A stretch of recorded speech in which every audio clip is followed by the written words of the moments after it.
Welcome back to the pole position. Canada has just voted in their general election, and what a result it was. 3 opposition leaders lost their seats, the Liberals were denied a majority, and the smaller parties were crushed. So what else happened? The night started off with some interesting results that hinted at a Liberal underperformance, with the Liberals losing ground in parts of the Atlantic provinces. These were areas the Conservative Party had been targeting as the Atlantic provinces had been hit hard by cost of living and had a larger trade union presence, which helped the Conservatives as they had received an overwhelming number of endorsements from various unions.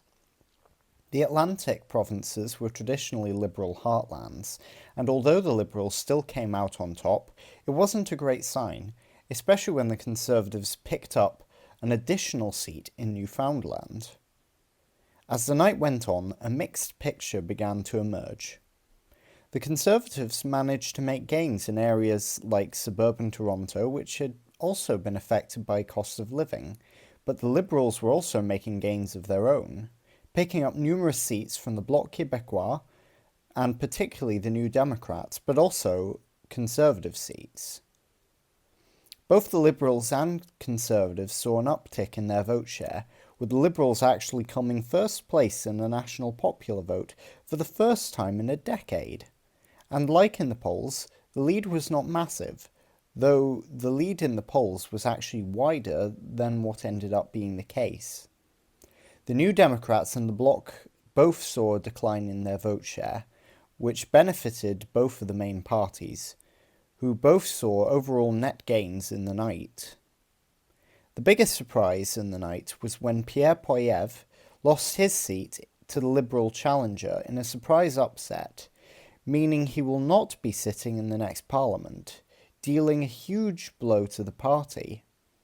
New Democrat leader Jagmeet Singh and Green Code leader Jonathan Pedneau also failed to get into parliament, with Singh losing his riding, coming not second but third place, and Pedneau failing to win against the Liberal incumbent. Overall, despite the loss of their leader, this was by no means an awful night for the Conservatives, even if they did in the end fail to beat Mark Carney and the Liberals. They saw a significant increase in their vote share, and made inroads in key battleground ridings that denied the Liberals a majority that most were expecting them to win.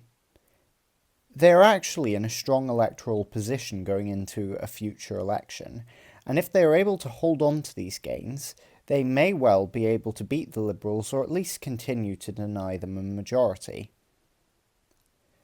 The Liberals, on the other hand, had a great night, but not the night people were expecting, as many, including myself, believed that the most likely outcome would be a Liberal majority, which, of course, didn't pan out.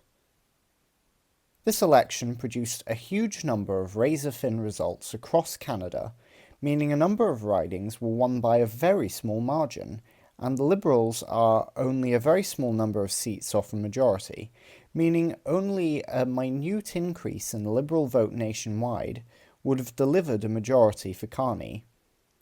Despite coming a few seats short, this result is still a massive improvement over the last election for the Liberals, but not the kind of decisive sweep most were expecting. It is an even bigger achievement when you consider that just months ago, the polls were expecting a Conservative landslide, only for the tables to turn in the wake of Justin Trudeau's resignation and the disputes with the United States. Overall, the Liberal Party managed to win 169 seats, 3 seats away from majority, whilst the Conservatives pulled off 144 wins, the Bloc Québécois won 22, the New Democrats won 7, and the Greens won 1.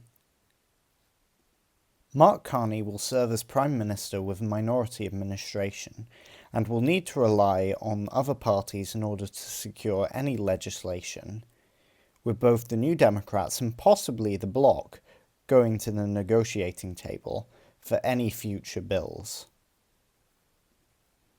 Regardless of the margins, it is clear that Mark Carney has won this election, and will continue to be the Prime Minister of Canada, but in the backdrop of a significant trade dispute, a cost of living crisis, and global economic instability, the Liberals will need to maintain this newfound trust from the electorate, or their days in government will be numbered. Thank you for watching. Don't forget to like, subscribe, and leave a comment below. As always, have a great day, and I'll see you next time.